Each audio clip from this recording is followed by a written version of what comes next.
Buenos días.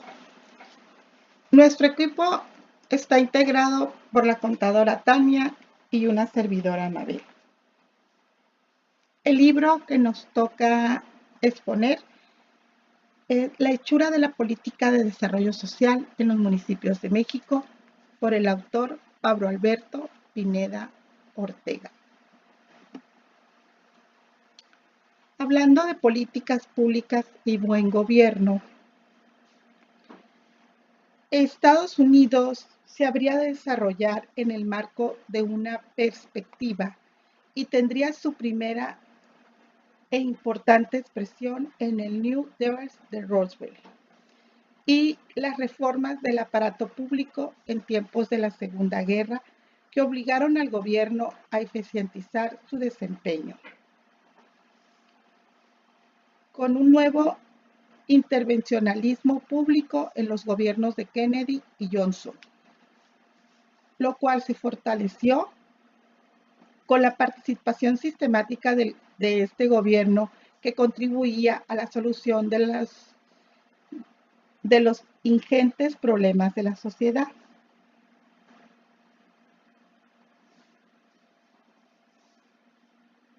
El cual es llamado Estado social o Estado de bienestar, que caracterizó a los países desarrollados de la segunda posguerra y habría de alcanzar su límite e iniciar con ello su agotamiento en los años 70 con la crisis de la estaflación, a partir de lo cual ha reaparecido en distintos contextos sobre bases menos ambiciosas.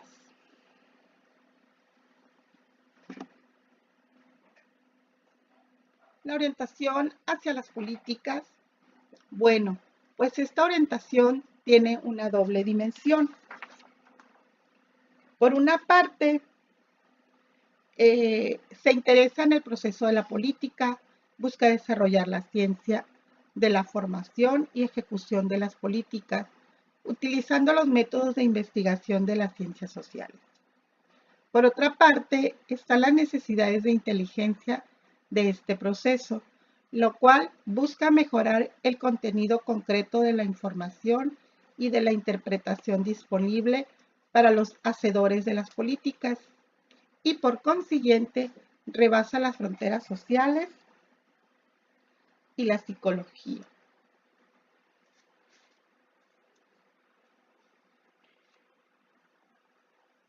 Como se pueden dar cuenta, la diferencia entre el proceso mediante el cual los diseñadores y los operadores de la política analizan los medios para alcanzar sus fines, el proceso de la política para lo cual estos desarrollan instrumentos para definir y ejecutar las políticas. Por un lado, de las tareas en torno a la inteligencia sobre su eficacia.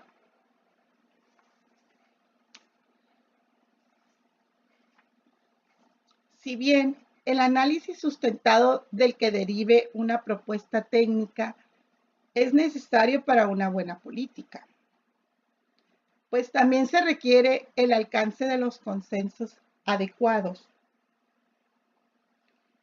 para su instrumentación, así como la claridad de objetivos de los instrumentos que la conduzcan a un buen puerto.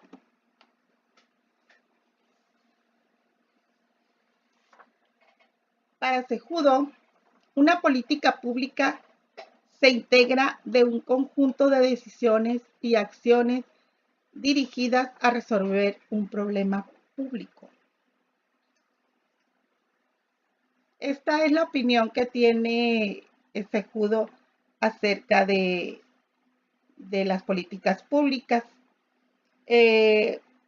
Podemos también, bueno, lo que leímos aquí un poco es que Merino, para él, las políticas públicas no constituyen una utopía ni un proyecto político de sociedad, sino una propuesta más concreta a problemas más concretos. Y también tenemos lo que es la opinión de Parson. Él nos dice que en las políticas públicas existen al menos 8 marcos de análisis para las mismas. Los marcos en cuestión son los siguientes: la economía del bienestar, la elección pública, la estructura social, el procesamiento de la información, la filosofía política, el proceso político, la política comparada y finalmente el marco gerencial. Aquí podemos observar las políticas públicas concebidas como un proceso. El proceso político se divide en enfoque por etapas y enfoque institucionalista. En el enfoque por etapas se conciben a las políticas públicas como una serie de pasos o consecuencias. Y en el enfoque institucionalista, este se centra más en el análisis, en el contexto social y las reglas que él mismo impone a los agentes. El marco de política comparada se analiza, aquí podemos analizar el diseño y la ejecución de políticas públicas de una serie de municipios grandes en el país, lo que se emprende a través de un referente común que permite comparar su desempeño. Los marcos pueden tener diversos objetivos, destacando particularmente 3: los marcos explicativos, los referidos al tipo ideal y los de corte normativo.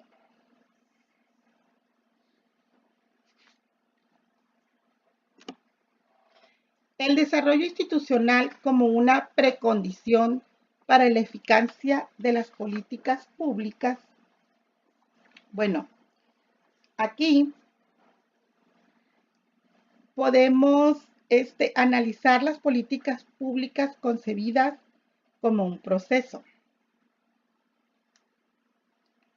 a partir del cual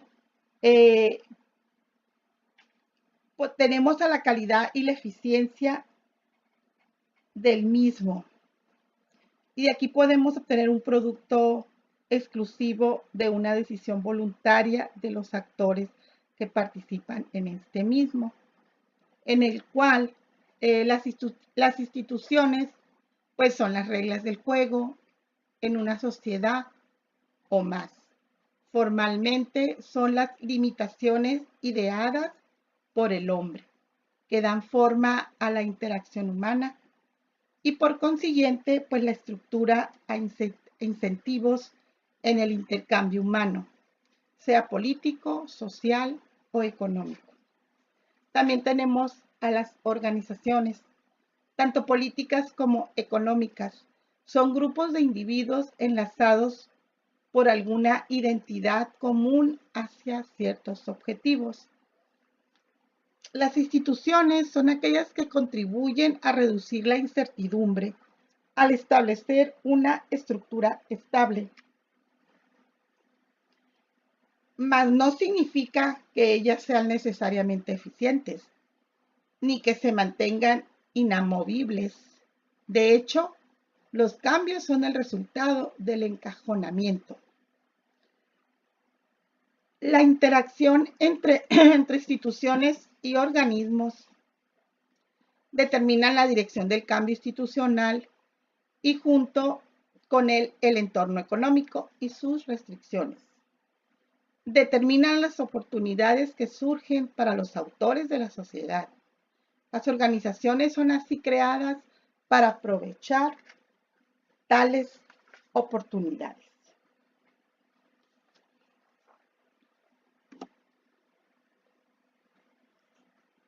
Hablando aquí un poco de gobernabilidad. Bueno, en términos generales, se define como las tradiciones e instituciones mediante los cuales se ejerce la autoridad de un país. Y son 3 los momentos contemplados.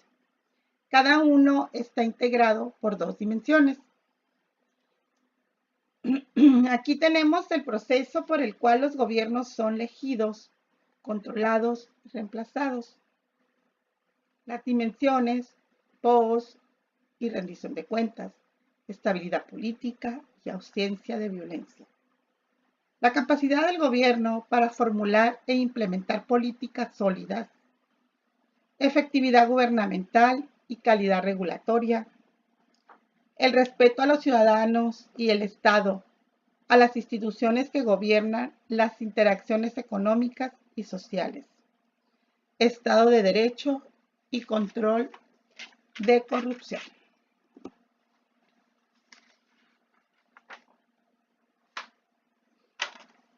Bueno, aquí está el índice de desarrollo democrático, el cual considera 3 componentes.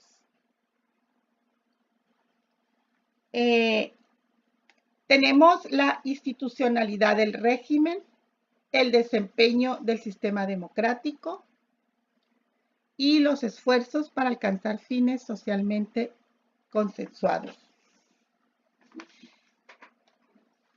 Bueno, el primer componente se refiere a los llamados atributos de la democracia formal, que no son otros sino las condiciones de base para considerar democrático a un país. Esto es, son las elecciones libres, el sufragio universal y participación plena. Los otros 2 componentes, a su vez, se refieren a los indicadores de la democracia real. De manera más específica, el segundo componente, desempeño del sistema democrático, abarca las dimensiones 1 y 2, que aparecen en el último, que son los esfuerzos para alcanzar los fines socialmente consensuados. Incluye pues las dimensiones, algunas dimensiones, como es indicadores de la democracia real, democracia de los ciudadanos, democracia de las instituciones y democracia social. La calidad de un gobierno. Bueno, la calidad de un gobierno no se puede verificar en base a 2 componentes integrados. Perdón, se puede modificar en base a 2 componentes integrados. Y son los siguientes. Arquitectura institucional de control de la discrecionalidad. Prácticas de gestión de producción de bienes y políticas públicas. Bueno, la arquitectura institucional de control de la discrecionalidad tiene algunos elementos, como es transparencia y acceso a la información, mecanismos de rendición de cuentas y reglas de acceso al servicio público que evite la captura de las burocracias. Las prácticas de gestión de producción de bienes y políticas públicas tiene algunos elementos, como es la gestión financiera, gestión de recursos humanos, gestión de capital y gestión de la información y la tecnología, así como la planeación estratégica.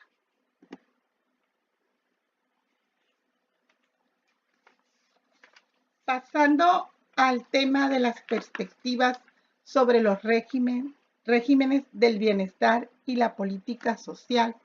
Bueno, aquí está el punto nodal de esta perspectiva.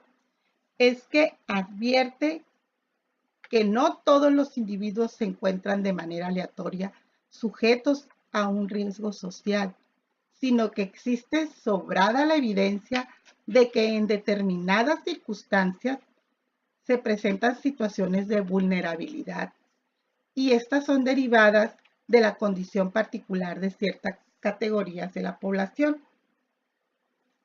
Esta condición puede estar asociada al ciclo de vida, al estrato socioeconómico al que pertenece o a la condición de raza, género o discapacidad, por dar algunos ejemplos.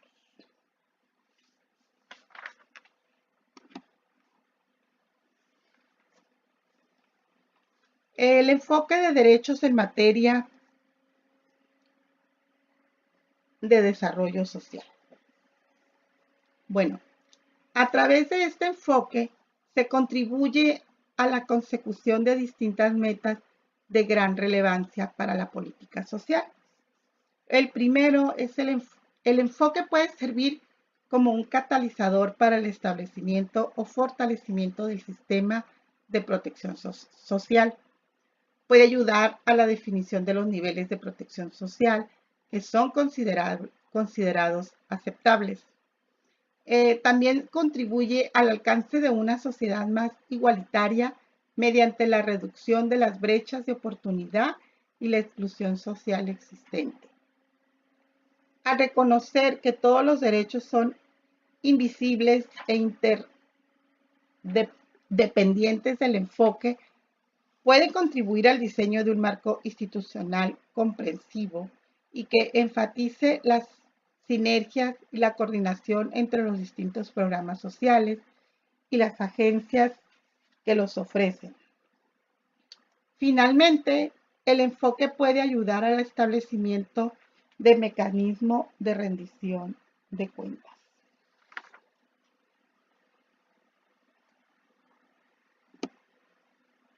El riesgo social en el contexto latinoamericano. Bueno, el problema central que aborda la política social y en general los llamados regímenes de bienestar tienen que ver con una adecuada estructura de la protección del riesgo social.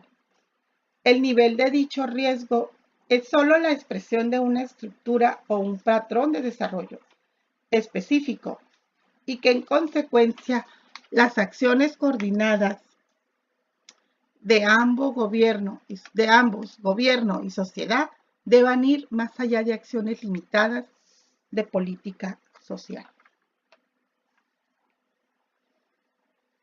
Y esto pues se vuelve aún más relevante para las sociedades que como las latinoamericanas tienen un patrón de crecimiento, pues es ahí donde se finca una fuerte desigualdad.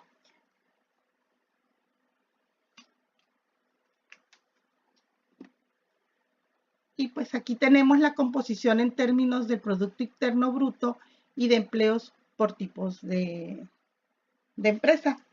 Y podemos observar que el extracto alto en la participación en el PIB es del 66.9 y la participación en el empleo de 19.8.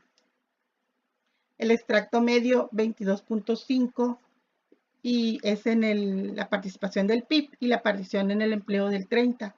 Y el extracto bajo, la participación en el PIB de 10.6 y la participación en el empleo es 50.20.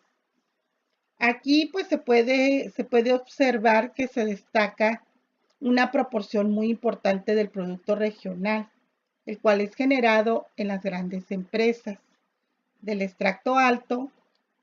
Estas solo pues contratan a poco menos de una quinta parte de la base laboral.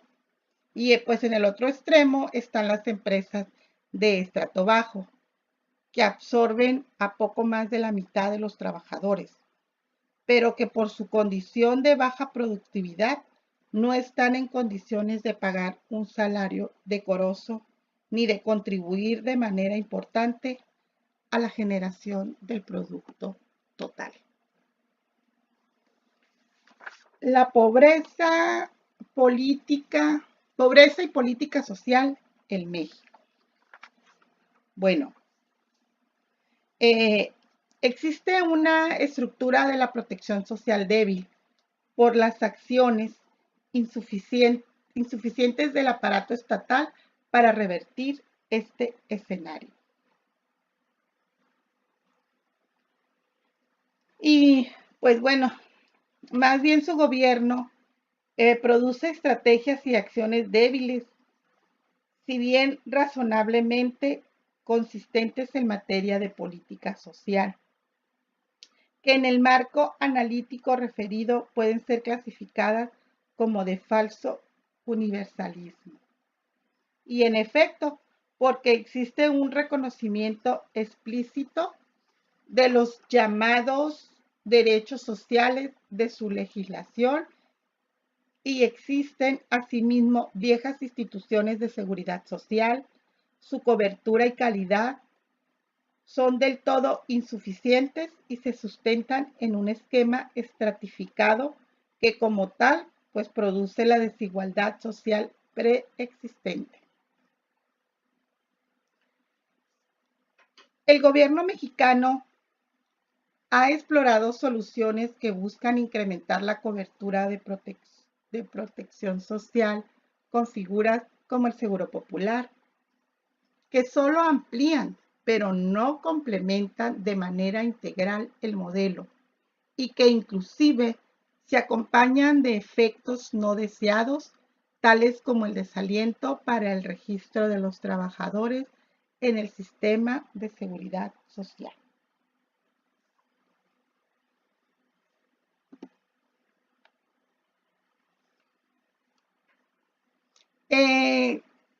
México influyente y México con educación de calidad. ¿Cuáles eran los objetivos de estos programas? Pues bueno, los objetivos eran garantizar el ejercicio efectivo de los derechos sociales para toda la población,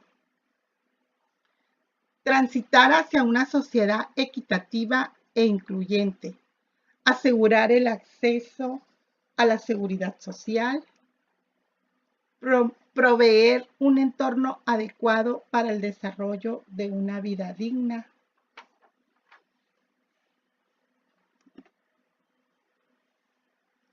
El régimen federal mexicano, como todos los de este carácter, le reconoce atribuciones gubernativas a los órdenes subnacionales, como es el estatal y el municipal, pero circunscritos a una estructura jurídico-política nacional a través del llamado Pacto Federal.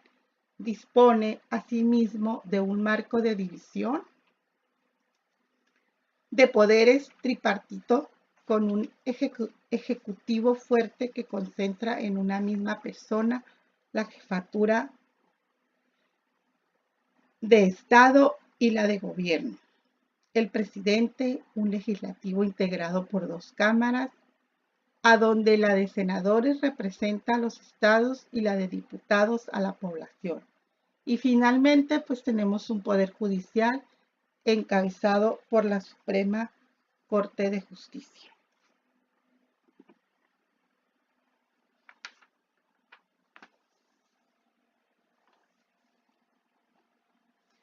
Tenemos la estructura y funciones del órgano de gobierno del municipio. Bueno, pues en esta tabla podemos observar la administración pública municipal, la cual pues está el presidente municipal y tiene como funciones es planear, programar, presupuestar, coordinar y evaluar el desempeño de las unidades administrativas. También tiene como función cumplir y hacer cumplir en el municipio las leyes, los reglamentos y las relaciones del ayuntamiento con los poderes del Estado y de la Federación. Convocar y presidir las sesiones del ayuntamiento y ejecutar acuerdos y decisiones. Conducir la elaboración y el desarrollo del plan municipal. Promover la organización y participación de la comunidad en los programas de desarrollo municipal y vigilar la correcta administración del patrimonio municipal. Las funciones que tiene el síndico es acudir con derecho de voz y voto a las sesiones del ayuntamiento y vigilar el cumplimiento de los acuerdos.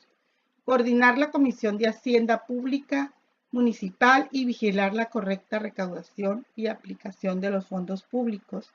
Revisar y suscribir los estados de origen y aplicación de fondos, la cuenta pública municipal y los estados financieros. Proponer la formulación, expedición, modificación o reforma de los reglamentos municipales y disposiciones administrativas.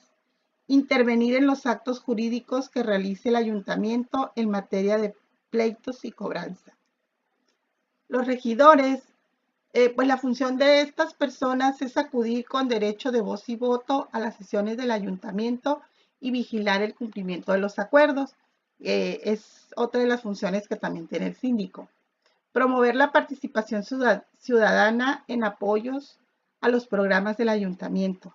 Vigilar que el ayuntamiento cumpla con las disposiciones de las leyes y con los planes y programas establecidos, así como promover la formulación, la expedición, modificación o reforma de los reglamentos municipales y disposiciones administrativas.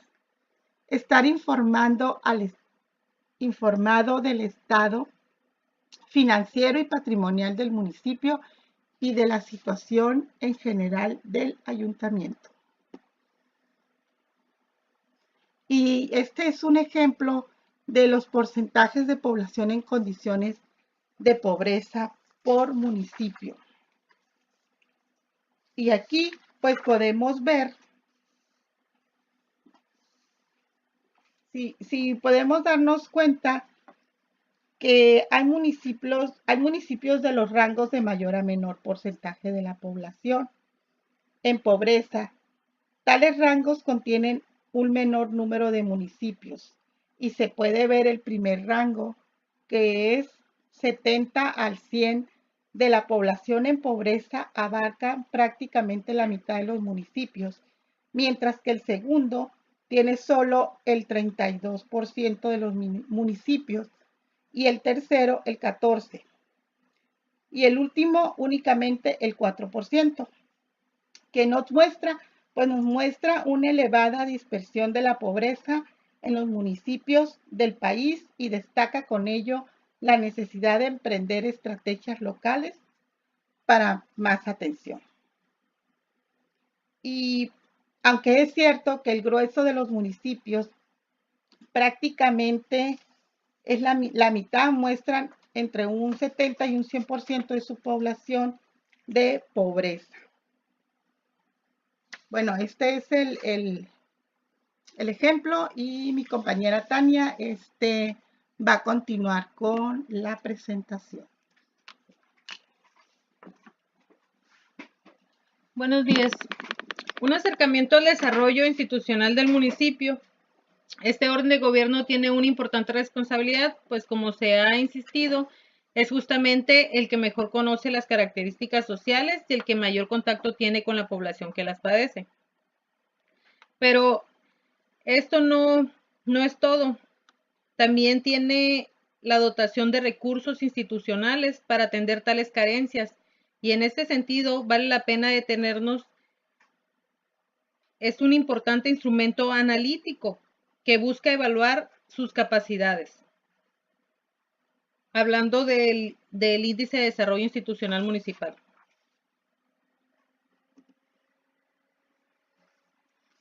La descentralización y coordinación en la política social. Aquí nos habla que se puede aprovechar las economías de escala y en menor medida las economías de aglomeración, sino también porque en un régimen centralizado se pueden uniformar las políticas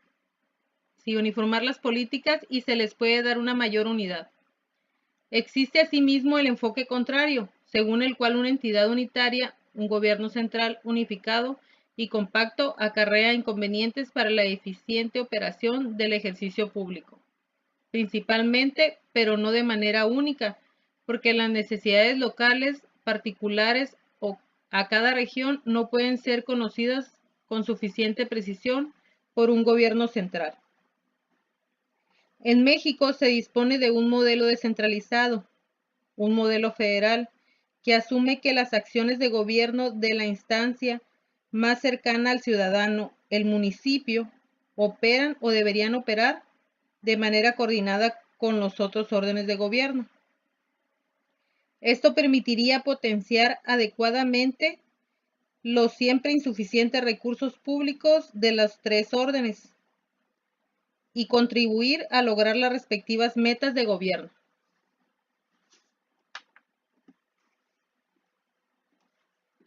La descentralización y el empoderamiento local. Los argumentos esgrimidos en favor de la descentralización giran en torno a las mejoras de eficiencia en la prestación de servicios públicos, porque con ella los gobiernos locales estarán más cercanos a la sociedad y así podrán conocer y atender mejor sus demandas. En el mismo sentido, se sostiene que los servicios se pueden ofrecer a un menor costo, pues serían provistos por el nivel de gobierno más cercano a sus destinatarios. De esta manera, a la eficiencia administrativa que podría alcanzarse con la descentralización, se le acompaña también una más clara expresión de la voluntad ciudadana, que empodere a las comunidades locales y que incremente así las rendiciones de cuentas. Se entiende por rendición de cuentas la habilidad de los ciudadanos para ejercer una expresión efectiva sobre las funciones que se desvíen de los deseos expresados por la mayoría. Su concepto de capacidad de respuesta es de especial utilidad para nuestro análisis. Para él, esta capacidad se asocia a la necesidad de que las políticas sean flexibles en relación con las necesidades heterogéneas y variantes de las comunidades.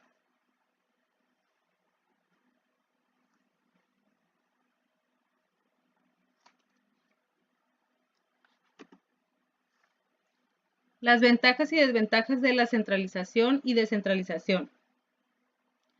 La centralización tiene como ventaja la capacidad para articular una visión más integral sobre el territorio, para aprovechar de economías de escala en la inversión y de servicios públicos y para la atracción de mayor capital humano por mayor disponibilidad en el centro.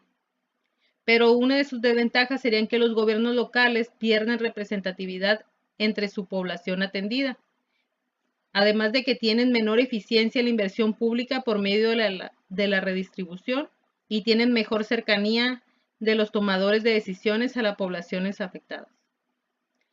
Y la descentralización tiene como ventaja la mayor congruencia entre la demanda y la oferta por servicios públicos, la oportunidad de diseñar políticas y el aumento en la participación democrática de la población. Así como desventajas, el mayor riesgo de captura del poder municipal por intereses clienterales y la menor atracción de capital humano y expertirse para el diseño de políticas públicas, así como la mayor inequidad en la inversión pública al concentrar los recursos en las regiones más productivas.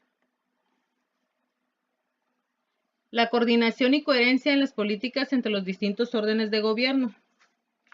Los tres órdenes de gobierno tienen atribuciones públicas, algunas exclusivas a ellos y otras concurrentes entre dos y aún entre los tres órdenes, lo que obliga a un grado variado de coordinación. La estructura burocrática de cada orden es amplia y compleja, y ello impone una necesidad adicional para la coordinación tanto al interior del cuerpo burocrático de cada orden de gobierno como entre los tres entre sí.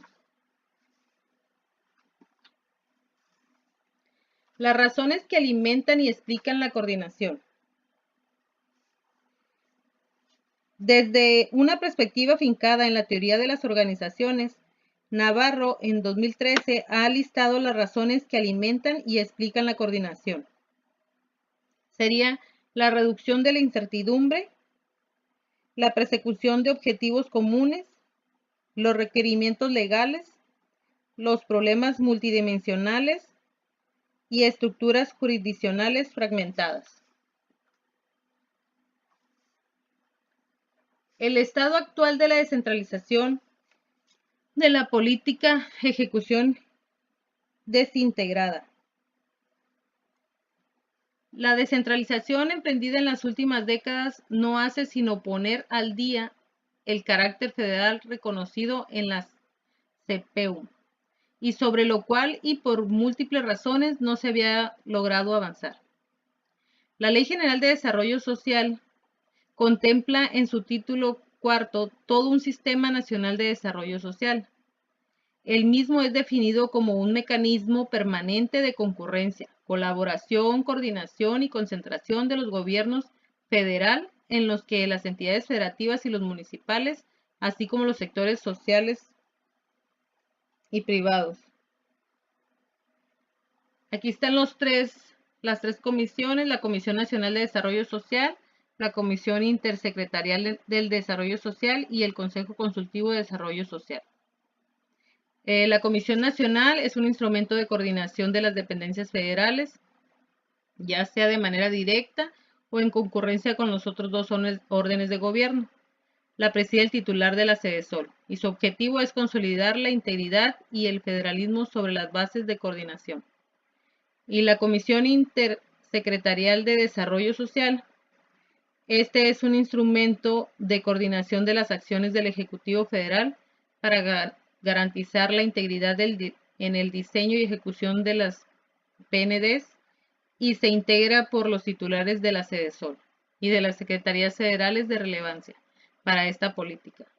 Entre otras, sus funciones son recomendar medidas para hacer compatibles las decisiones vinculadas con las políticas de desarrollo social y economía y acordar y dar seguimiento a la ejecución del PND.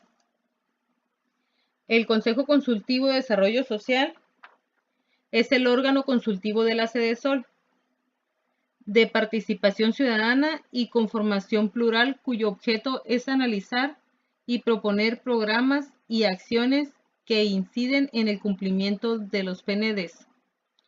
Entre los más importantes, sus funciones son emitir opiniones y formular propuestas sobre la política social e impulsar la participación ciudadana en el seguimiento, operación y evaluación de esta política. Los municipios de estudio.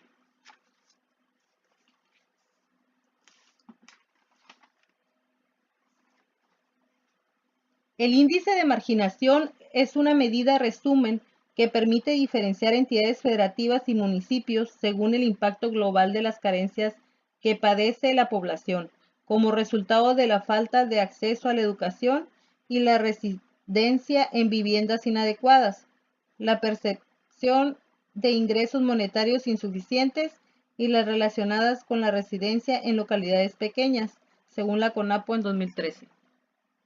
La marginación social es un concepto amplio que hace referencia no solo a la exclusión que diversos grupos sociales padecen de satisfactores básicos que mejoren su bienestar, sino también a la ausencia del desarrollo técnico que abre oportunidades para el empleo y el crecimiento económico.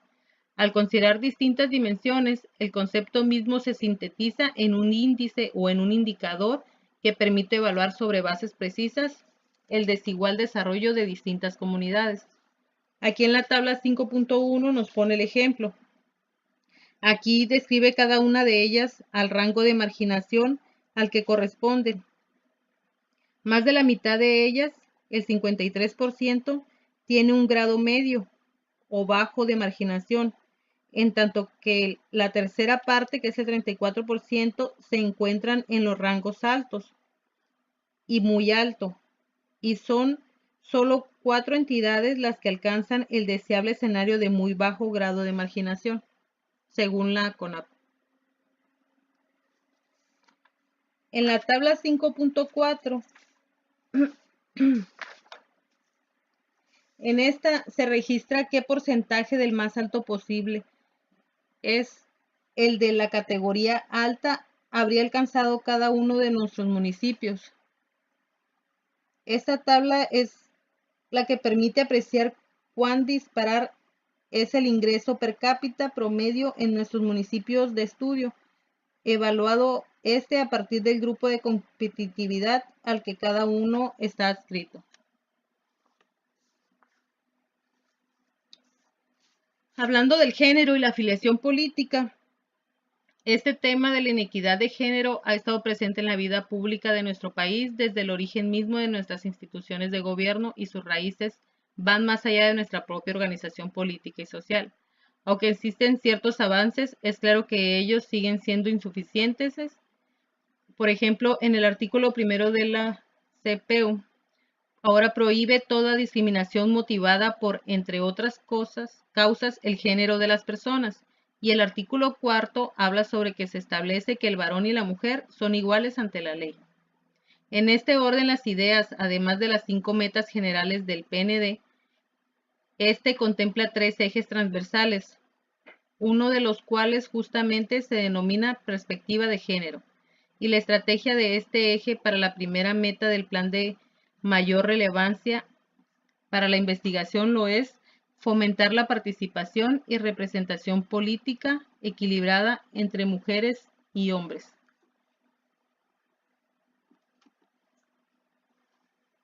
En esta tabla podemos ver cómo en los ayuntamientos tienen hombres y mujeres, cómo hay regidores y regidoras y el porcentaje que esto representa. Dice quien encabeza su presidencia municipal es el síndico, así como el de sus regidores. De esta información se desprenden 3 reflexiones. La primera sería que haya una sola presidenta en los 14 municipios.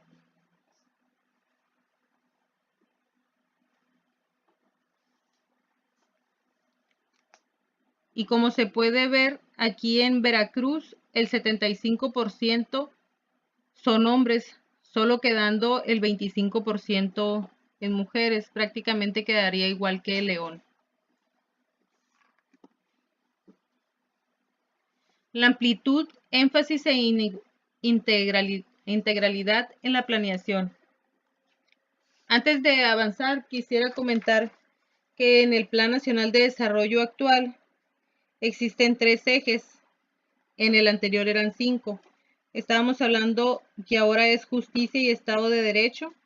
El segundo eje es de bienestar y el tercero es desarrollo económico.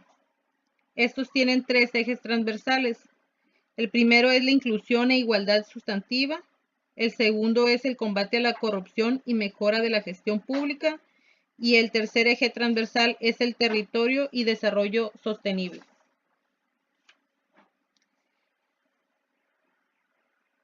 Hablando de la amplitud, entendemos por amplitud el cúmulo de áreas o campos en los que un ayuntamiento propone acciones de política pública. Esto es, no el número de acciones como tal, sino el espectro o extensión de temas de interés público en los que el ayuntamiento propone estrategias de inversión. La categoría Integración Sectorial de Políticas de Maldonado del 2014 abarca la conjunción de 3 elementos: la coherencia interna, la consistencia en el tiempo y la coordinación entre las políticas. La primera se refiere a la idoneidad de las características del problema y los instrumentos seleccionados para resolverlo. Por la consistencia en el tiempo se alude a la estabilidad de los objetivos e instrumentos sectoriales de intervención y finalmente por el grado de coordinación. Maldonado entiende el nivel de complementariedad e interdependencia que puede haber entre las políticas.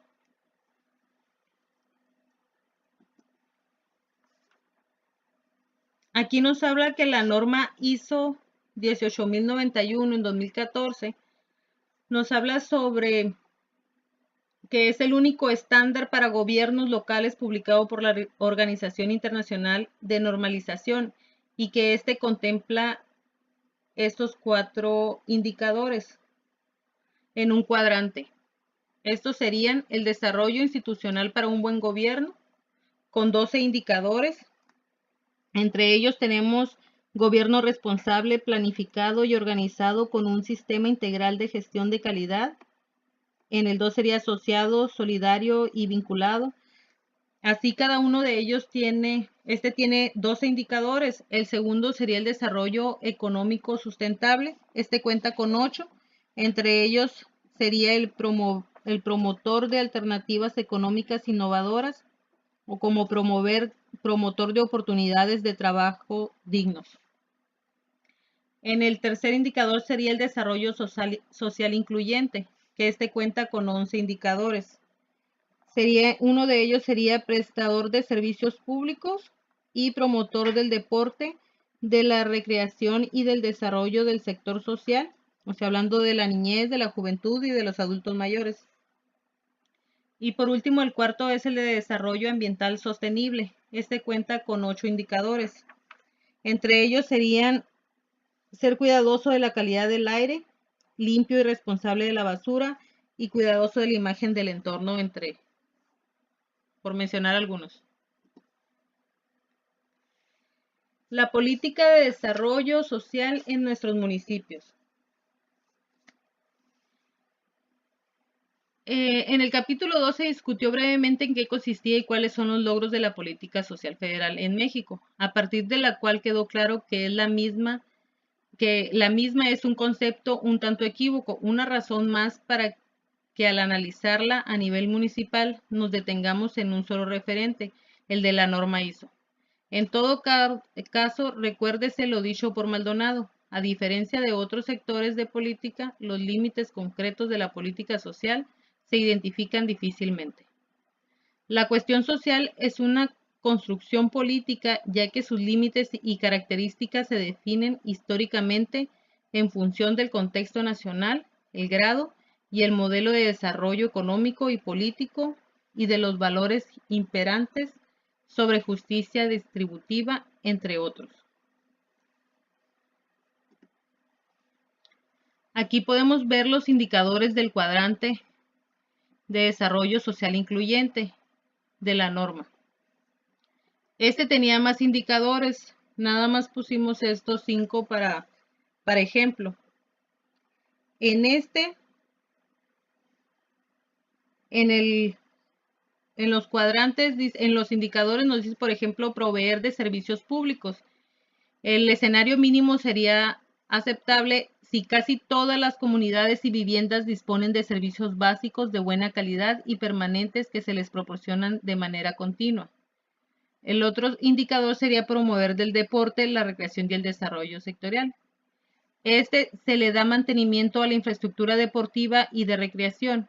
El gobierno tiene programas para la promoción del deporte, la recreación y el desarrollo del sector social.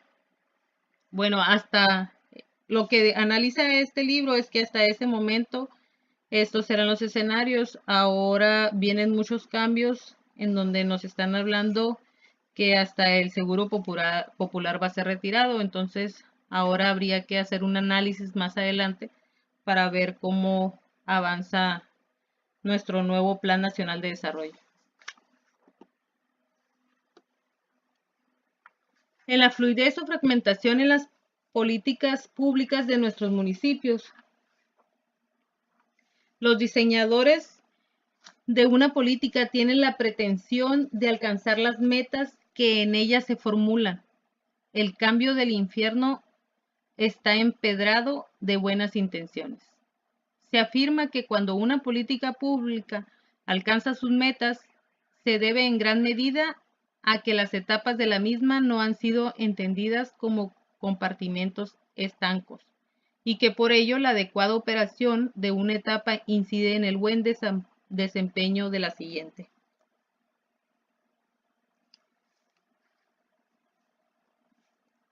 Para hacer un análisis de la política pública municipal, es importante el esquema de planeación nacional que no federal establecido en los artículos 25 y 26 del CPU, que el 25 señala que corresponde al Estado la Rectoría del Desarrollo Nacional para garantizar que éste sea integral y sustentable. Y el artículo 26 precisa que el Estado organizará un sistema de planeación democrática del desarrollo nacional que imprima solidez, dinamismo, competitividad, permanencia y equidad al crecimiento de la economía para la independencia y la democratización política, social y cultural de la nación.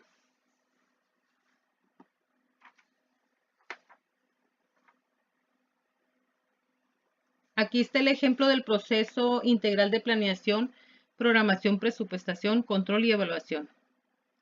O sea, vienen descrito lo que hacemos en cada uno de las etapas o de los procesos. En la planeación sería el establecimiento de planes, programas y estrategias y la definición de objetivos e indicadores. En la programación sería definir proyectos, procesos y actividades, los POAs, con indicadores estratégicos y metas de resultados. La presupuestación sería negociar y priorizar los recursos necesarios, el presupuesto de egresos con indicadores estratégicos y metas consensuadas. En la ejecución serían los productos, bienes y servicios, así como la calendarización del presupuesto y el ejercicio del presupuesto. En el control sería medir el desempeño, ejecutar acciones correctivas y retroalimentarse de los usuarios.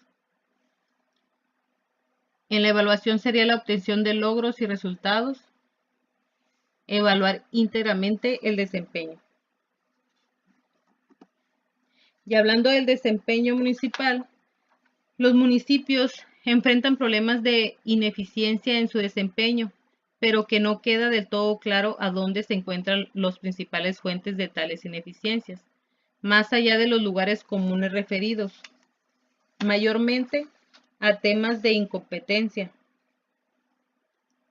y de corrupción, lo que no resulta del todo justo en muchos ayuntamientos, refiriendo con ello el eslabonamiento existente entre los procesos de planeación, programación, ejecución y evaluación de políticas. Y aquí podemos ver las características del proceso de las políticas tomando en cuenta el rating del desempeño municipal en la hechura de las políticas. Aquí viene, por ejemplo, la definición del problema, la formulación del diseño y la implementación y la evaluación. Estas son de las cosas que se toman en cuenta para el rating.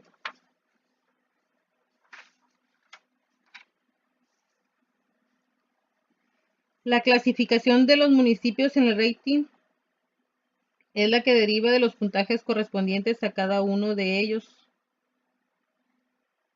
Que sería, estas son las cosas que miden. La definición del problema sería con qué frecuencia responden a las demandas urgentes o solo se escogen problemas con solución visible o el horizonte de tiempo restringido. En la formulación y diseño se toma en cuenta poco tiempo para la deliberación, limitación en el diseño de soluciones o la innovación en el diseño de soluciones. Y en la implementación, la vinculación inmediata entre decisión y acción, la regulación formal poco eficaz y social muy eficaz, y la regulación por proximidad. Y en la evaluación, poco tiempo de maduración para la evaluación de políticas, la evaluación a partir del grado de satisfacción ciudadana y la débil evaluación del impacto de políticas. Pues con todo esto venimos a terminar con la conclusión de que nos falta mucho por hacer. Todavía hay mucho rezago. En las políticas públicas yo creo que nos falta más reformar, pero que se lleven a cabo para garantizar la ayuda o para lograr la meta para la que fueron diseñadas. Por nuestra parte sería todo. Muchas gracias. Nada más recordarles, la política es el arte de servirse de los hombres, haciéndoles creer que les sirve a ellos. Gracias.